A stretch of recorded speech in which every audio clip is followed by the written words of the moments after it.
Welcome to Just Winning. I'm your host, Jon Whitley. I'm a little extra fired up today because we finally got some SEC football back. I cannot wait to get into it with you guys. On my right, I'm joined by Kellie Cambell making her Hitting the Field Network debut. Kellie, how are you doing today? Good. How are you doing? I'm doing excellent.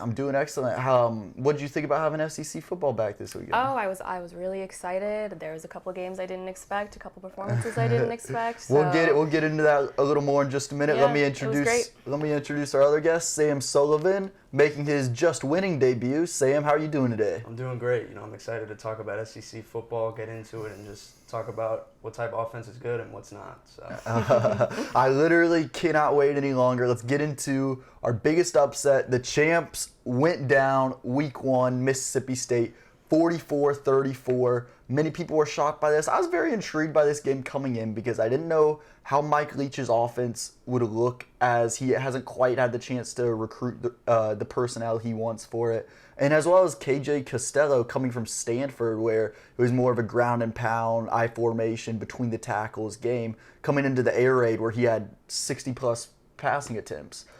Sam, what stood out to you from this game? what stood out to me is just all the LSU mistakes that they had. I mean, the run game was completely non-existent. They had 80 total rushing yards. They couldn't score for the last 11 minutes of the game, and that final minute where they threw that interception, that kind of was just the nail in the coffin. Absolutely. Absolutely. It was like they missed the Joes. Right. Joe Burrow and Joe Brady. Exactly. Kellie, what stood out to you from this shocking upset? Honestly, I wasn't that shocked. You cannot lose more than like half your team to the NFL and not expect to see that in the next season, especially with COVID and like practicing and stuff. I honestly expected them to not look as good as they did last year, but I did not expect for Mississippi State to come in and do what they did to them. Absolutely. Especially when you're in the SEC West, it hurts to replace all those guys. And it wasn't like a normal season where they got, like a tune-up game, a FCS team or something like that. They had to get right into the SEC West gauntlet against Mississippi State. Right. What do you guys think the forecast looks for LSU moving forward? Sam, I'll start with you. They got to win out. They just have to win out altogether. They really can't make another mistake, because if they do, then I mean they might not even be able to make it to the SEC championship if they make another mistake and lose a game. So I feel like it's just from here on out they just have to completely change their style of play and just keep winning. Yeah, they've got a couple games to figure it out. They got Vanderbilt next week and then Missouri, but then you get right back into the number 3 team in the country right now, the Florida Gators. Right. So, you've got a couple, I guess, as much of tune-up games as you're going to get this season. Right. But, winning out just seems out of the question when you've still got to play Florida, Alabama, Auburn, Texas A&M. Exactly. They definitely set a hard road for themselves. Kellie, what do you think the forecast is for this LSU team moving forward? Honestly, I don't see them winning out. I see them, I'm a big fan of Coach O, so I hope they can pull it together, Right. but I don't see that happening. I think there's just too many new faces on the team, too much having to make things work again like how they did last year. I'm suspecting like maybe 7 or 8 wins. Yeah, I think 8 wins might be the cap. Yeah. All right. So on the other side, Mississippi State. What impressed you most about them? What do you think their forecast is moving forward? I mean, just the quarterback alone, he impressed me extremely well. It was just a matter of him not missing a beat altogether, just completely just air raiding it down the field and just finding success that way. Not really trying to find different ways to beat this team. They knew what they could do early on, and they just kept running with it. So I feel like their pass offense was successful, and it could be successful for weeks to come. Mm-hmm. Absolutely, man. Like I said earlier, I didn't know what to expect from KJ Costello. I've always sort of had a thing against California quarterbacks for whatever reason.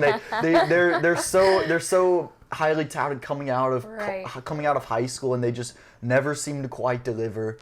Kellie, what impressed you most about Mississippi State, and what stood out most to you? Honestly, exactly what you said. The quarterback, the way Mike Leach utilized him was fantastic, and he broke an SEC single game record with throwing for 623 yards and 5 touchdowns. So that really, I was amazed by that.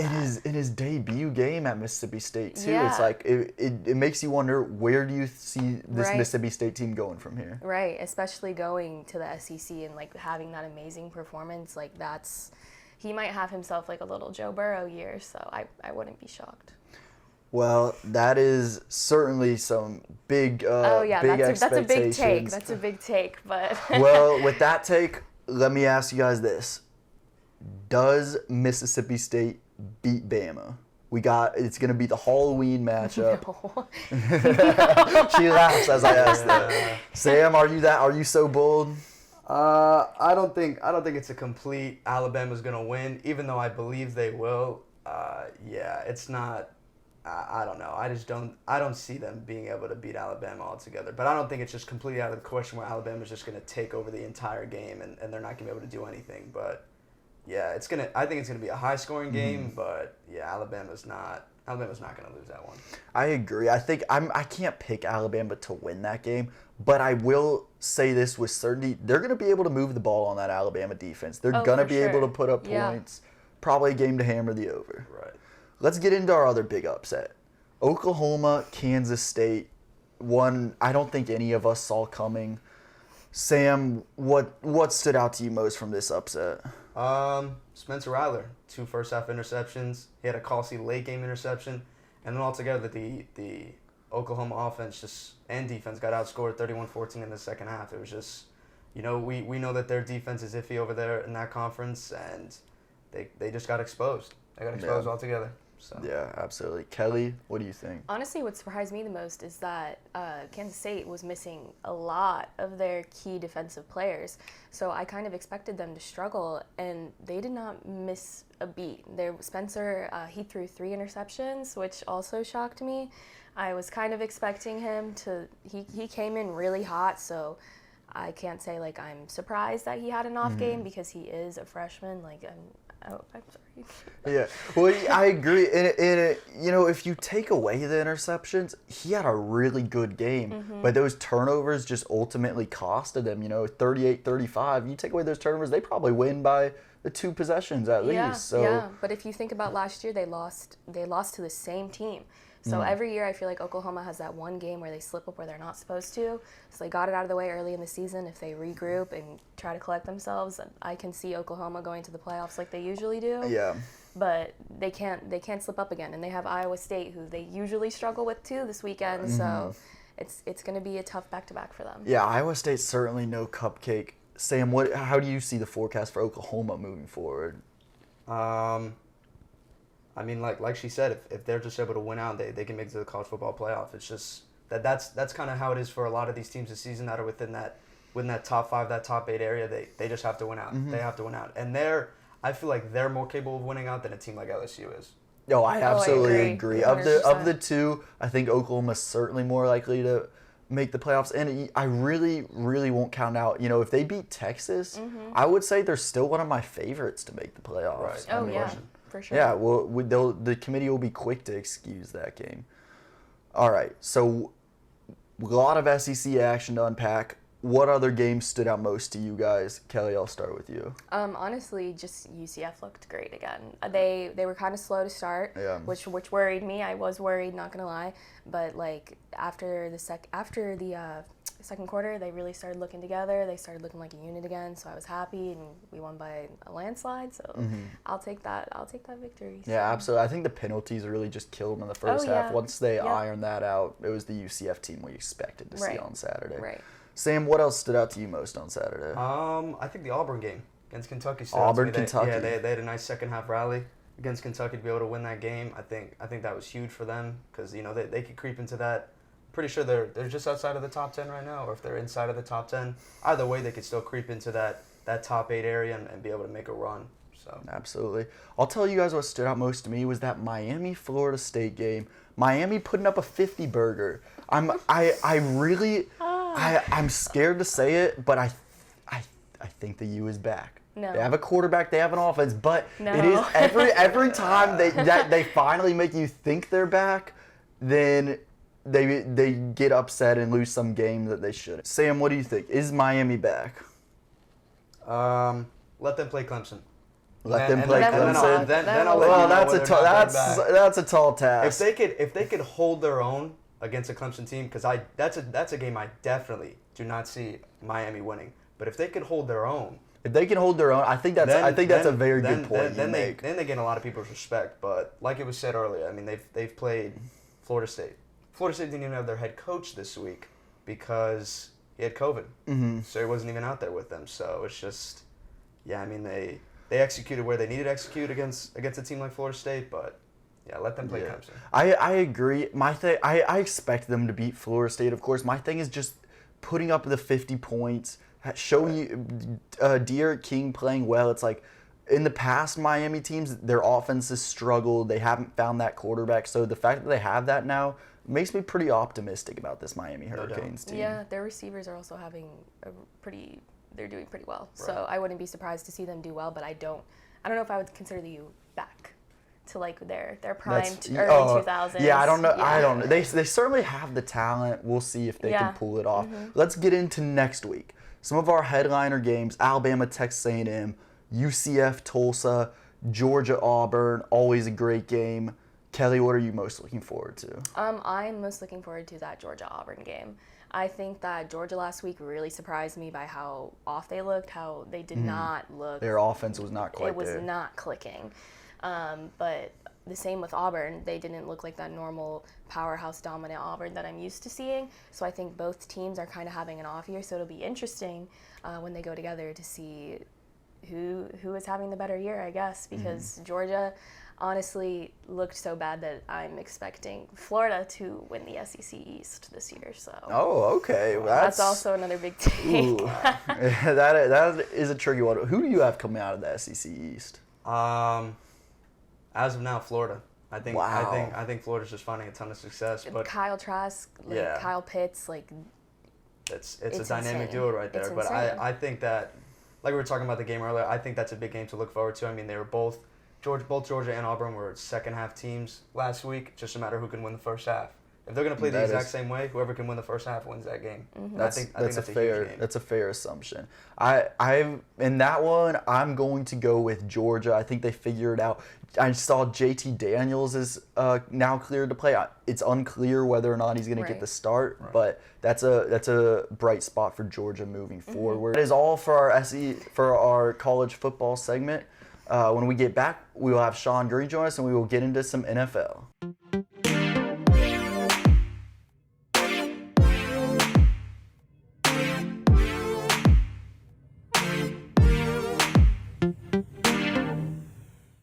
Speaking of guys who tore it up in summer camp, I mean, Vince Velasquez, it's just night and day what happened to him.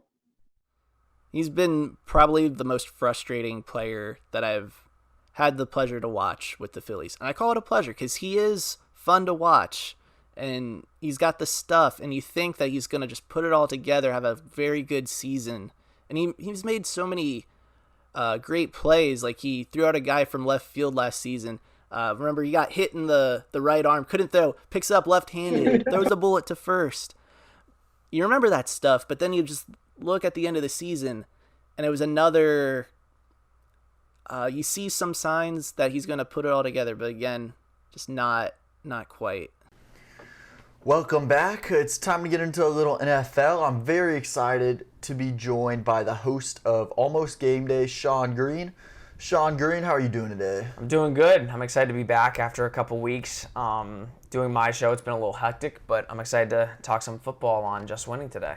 Yeah, it has been a little hectic.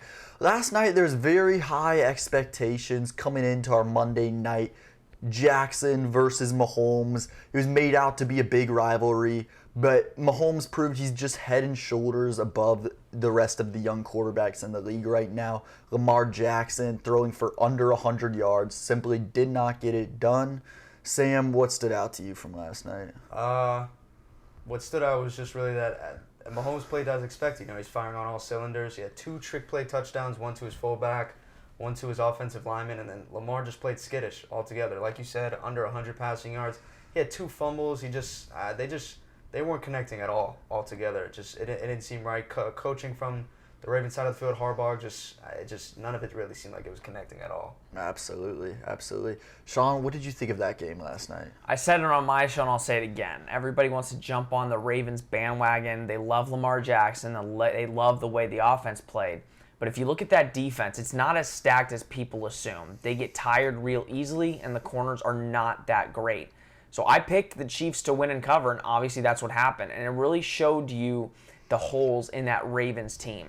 They are one-dimensional on offense. Lamar Jackson had under 100, passing yards. That's insane. You shouldn't see that out of a team. That means they are one-dimensional in the running game. And if you have a good secondary or just an average secondary, Kansas City's secondary is not, superb by any means. If you have an average secondary, you can stop this Ravens offense, no question. Yeah, I tend to agree. And you know what? It felt like a playoff game in that we got playoff Patrick Mahomes and playoff Lamar Jackson. And unfortunately, playoff Lamar Jackson is just not a good thing right now. No, it's not. Not at all. And I think the problem is Lamar, he wants to be known as a dual threat. He wants to be able to pass and throw, or pass and run. But if you saw last night, again, we shouldn't take it like out of the ordinary. We shouldn't say, oh, like let's look at the Ravens. They're not going to be a really good team. No question. They're still a 13-3 football team. But all the teams that play the Ravens are going to put on that game from last night and just watch what the Chiefs did. They brought a safety up. They would do this little QB contain, QB sneak type deal. So if Lamar Jackson runs it, they have the middle linebacker right there to stop him. And then you bring the safety up to stop the running back. So teams are going to take that and run with it. Obviously, if you don't have the personnel, it's not going to work that well. But the Ravens are in trouble. There's no question. It's the playoffs. They're gonna struggle. Yeah, I don't see them making a deep playoff run. Let's get into our Sunday slate. We have a very disgruntled Eagles fan today as they tied with last year's worst team, the Cincinnati Bengals, in overtime. It looked like neither team wanted to win at the end of the game, with the Eagles punting the ball on 4th down with the clock low, and then the Bengals just running the ball out. Sam, where do the Eagles go from here? Where they go from here, I can't. I have 1,000 reasons of where they could go, but I just think with that game in general, they just within the season they're just playing down to their opponents. Really, they're playing with fear, and it's not working at all. I don't understand why we didn't go for that field goal. It's a 64-yard field goal. I understand it's a deep one, but if you go for it, it shows that you at least want to win. And it just seemed like they were satisfied with tying, which is exactly what Cincinnati is, but it's a bigger deal that the Eagles are satisfied with tying. Like that should not be a thing at all. Absolutely. And you know what? Carson Wentz, he did put his hat on forwards after the game, so he's no longer a backwards hat guy. So I think that could help turn the Eagles season around moving forward. Sean, what do you think? Where do the Eagles go from here? Well, first, I'm just glad he listened to Colin Cowherd, I guess. Like, he had really got in his head. Everybody was talking about Colin Cowherd. The Eagles are going to struggle. This is not a very good Eagles team at all. I think they don't have an identity. They're going out and playing football, but I look at this Eagles team and I'm like, who's the superstar? What is this offense? What is this defense? Losing Malcolm Jenkins, I think, was, in my opinion, the worst thing the Eagles could have done. I think you might disagree, but this defense looks like they don't know who their leader is. It could be Fletcher Cox, but I don't see a leadership aspect coming from this defense at all. The offense, Carson Wentz is not a leader. If he was a leader, this offense would be fine. They have the weapons, they have the personnel. But he's coming out and just playing the position. And if they get, and like you said, the punt is honestly one of the worst things I've seen in football in the last 2 years. You have 7 seconds on the clock. I get the 64-yard field goal. If you don't think your kicker or Elliott can make it, fine. Why not throw a Hail Mary? Carson Wentz has the arm to make that. Mm-hmm. So I just think, like you said, they were content with, going out with a tie. That's absolutely absurd. You're in a division with guys that are playing much harder than you. The Cowboys wouldn't take a tie with 7 seconds left. Dak Prescott is throwing that ball down the field. So I think the Eagles, unfortunately, it sucks, but the Eagles are not making the playoffs this year the way they're playing, and they need to change a bunch of things to have a shot. Absolutely. They played for the tie at the end of that game.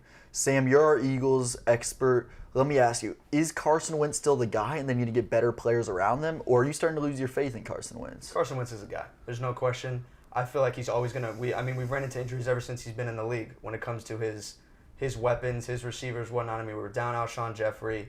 We lost Dallas Goedert in the game. We didn't have Jalen Reagor. We had an issue with Deshaun Jackson in the game. So he knows what it's like to play without his top guys. It's just a matter of he's playing like he still needs to prove himself. He's still playing like that guy who needs to prove I should have been an MVP that year. in that 2017 season, but I got hurt. He needs to stop playing like that. He needs to realize that it's okay to be a game manager. It is. He knows when he can make the big plays and when he has to, but there's other times where he needs to stop. When he's got a guy open going in a slant, he just needs to take it.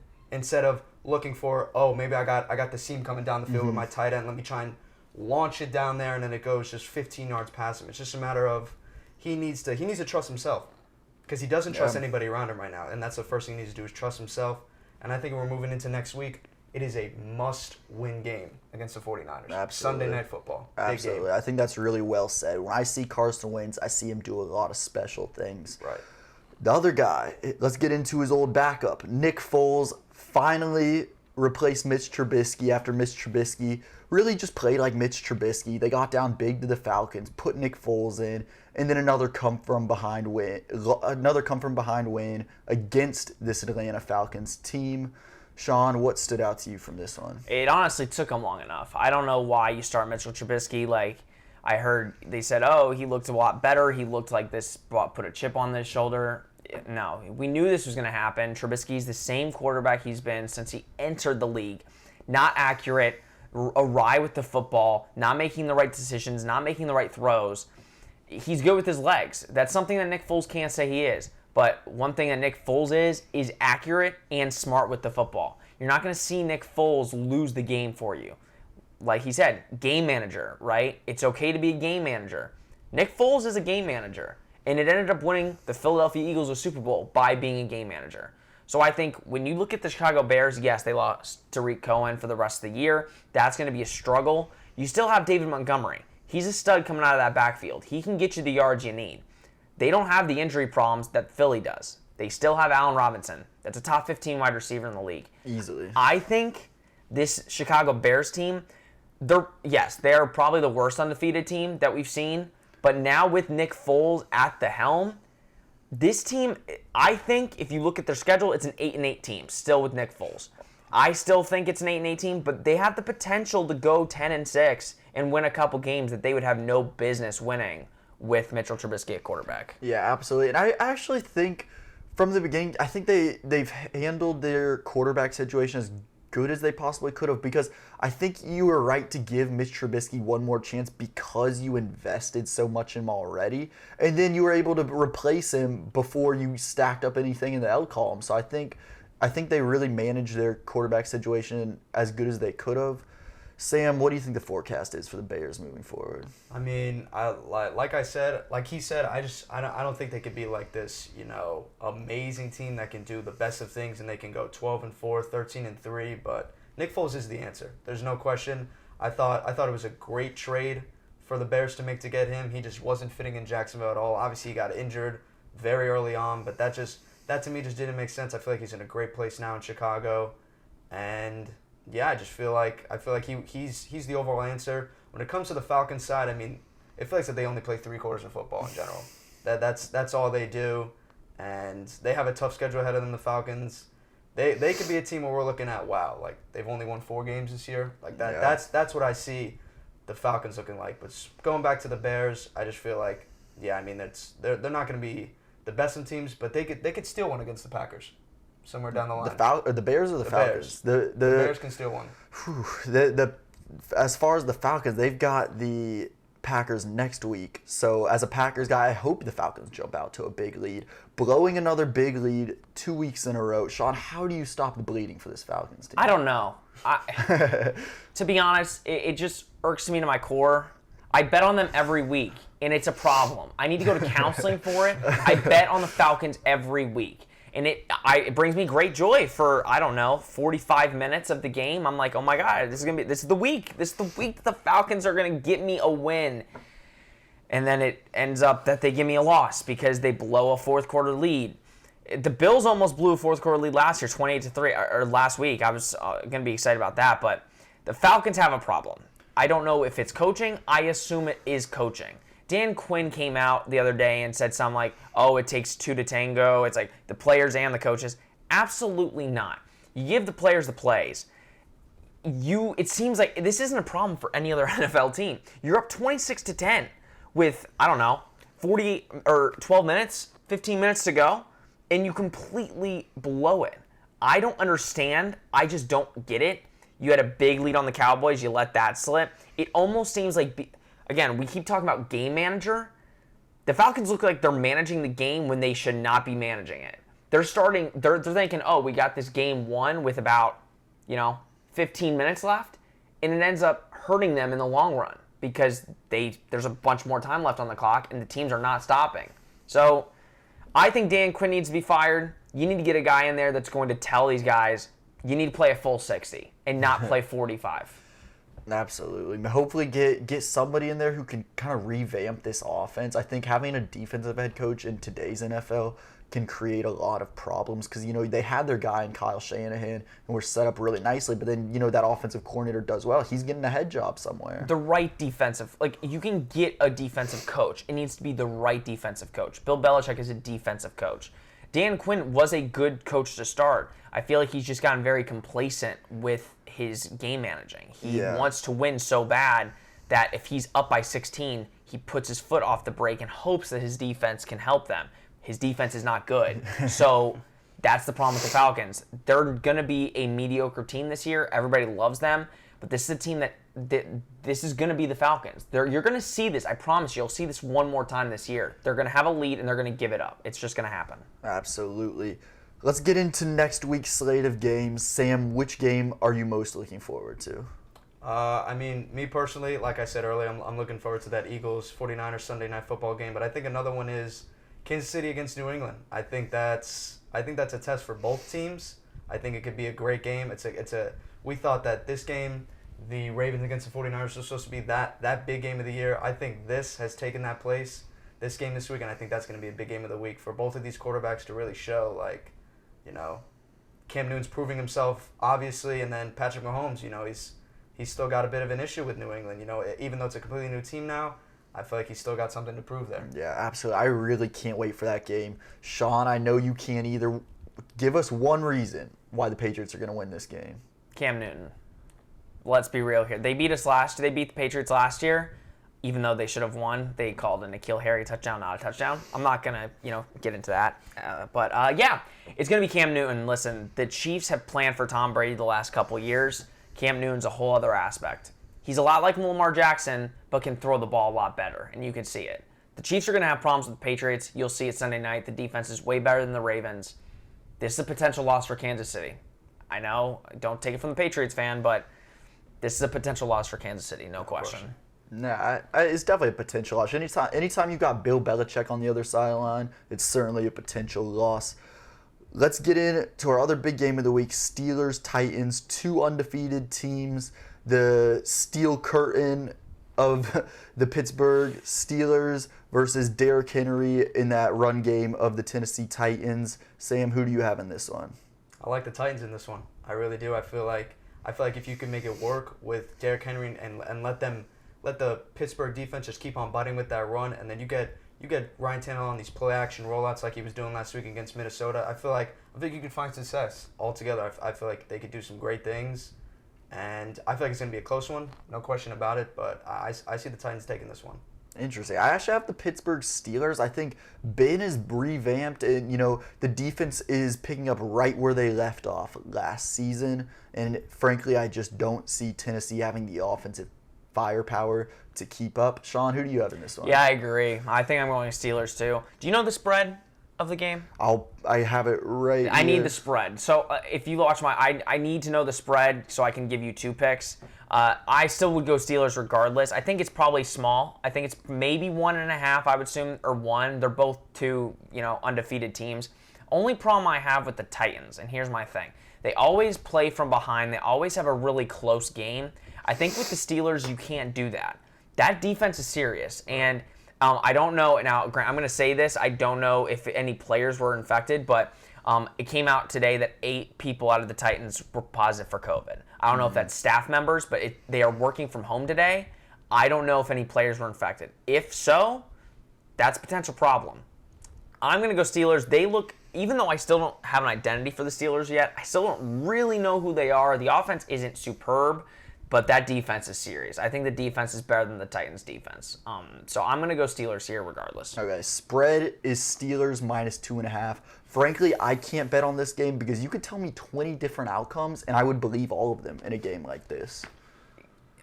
Okay, early in this week, right now, I would take the -2.5, but just wait until Friday. I have no idea. That game confuses me. Tune in to Sean's show to find out his official pick. I'm 29-13. Titans. I'm 29-13. Wow. Very impressive. You might have to start betting That's for success. me. I know. Thank you. All right, this is the part of the show we get into our of the weeks. Sam, I'll start with you. Who is your beast of the week? Beast of the week, definitely Tyler Hero. I feel like he stepped up huge in that game 4 of the Eastern Conference Finals, dropped 37 on them, and it just came out last night how he proved to Paul Pierce, he's a bucket. He's a walking bucket. He's a young guy who knows how to play with that chip on his shoulder. He had a big issue with high school, how he decommitted from Wisconsin to go to Kentucky. Had a lot of hate from that, and he plays in anger. He plays with a ton of anger, and he just shows it, and he stays composed with it all together. And yeah, this is going to be a great finals. Absolutely. It's so incredible to see him playing this good, this young on such a big stage. Sean, who is your beast of the week? Well, if Tyler Hero fell to the Magic, we might be having a different conversation. So my beast is a little different. I'm going the Patriots rushing attack. The way that they ran all over the Las Vegas Raiders for almost 300 yards is absolutely crazy to me. I think the good thing about the Patriots is they can kill you by passing or they can kill you by rushing. The Las Vegas Raiders have a good secondary, so the Patriots weren't passing that well on Sunday. But when you have rushing like that and you have the running backs behind them, the Patriots rushing attack is serious, and they have a bunch of running backs that can do a bunch of damage. So I think my beast of the week is the Patriots rushing for winning that game for New England on Sunday. Awesome beast. My beast of the week is Tyler Lockett. Huge game, 100 yards, 3 touchdowns in a win versus Dallas. Tyler Lockett is my beast of the week. Sam, who is your bust of the week? The Eagles. The Eagles it was just a complete bust altogether. It's hard to say with a Patriots fan to my right, but it was a complete bust altogether.